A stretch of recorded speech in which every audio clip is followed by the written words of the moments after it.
السلام علیکم ورحمۃ اللہ وبرکاتہ۔ آپ سب سننے اور دیکھنے والوں کے لیے میری اللہ تعالیٰ سے دعا ہے کہ اللہ تعالیٰ آپ سب کو صحت، تندرستی والی، ایمان والی اور اسلام والی زندگی عطا فرمائے۔ تو ہم لوگ پڑھ رہے تھے سلسلہ صلاۃ و اذکار، اس میں آج انشاءاللہ العزیز ہم پڑھیں گے ایک ایسی دعا جو صبح شام 4 مرتبہ پڑھی جاتی ہے اور اس کی فضیلت بہت زیادہ ہے۔ صبح و شام یہ دعا 4 مرتبہ پڑھنی ہے اور اس کی فضیلت کے بارے میں ترمذی کی روایت ہے، نبی کریم صلی اللہ علیہ وسلم نے ارشاد فرمایا کہ جو شخص یہ دعا صبح اور شام 4 مرتبہ پڑھے گا تو اللہ تبارک و تعالی اسے آگ سے آزاد کر دیتا ہے۔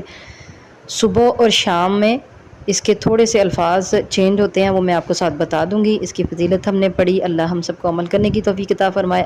آئیے اب ہم دعا پڑھتے ہیں۔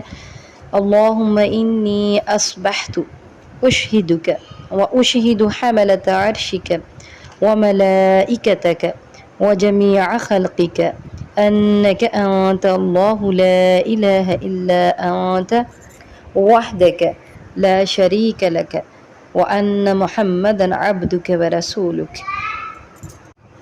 اس کا ترجمہ ہے، اے اللہ، یقیناً میں نے ایسی حالت میں صبح کی کہ تجھے، تیرا عرش اٹھانے والے فرشتوں، تیرے دیگر فرشتوں اور تیری تمام مخلوق کو اس بات پر گواہ بناتی ہوں کہ تو ہی اللہ ہے، تیرے سوا کوئی معبود نہیں، تو اکیلا ہے، تیرا کوئی شریک نہیں، اور بے شک محمد صلی اللہ علیہ وسلم تیرے بندے اور تیرے رسول ہیں۔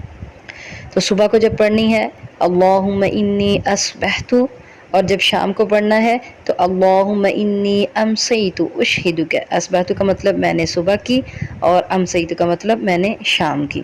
تو صبح شام کے اذکار میں یہ دعا 4 مرتبہ پڑھنی ہے، صبح بھی 4 مرتبہ اور شام بھی 4 مرتبہ۔ اللہ تعالی ہم سب کو عمل کی توفیق عطا فرمائے۔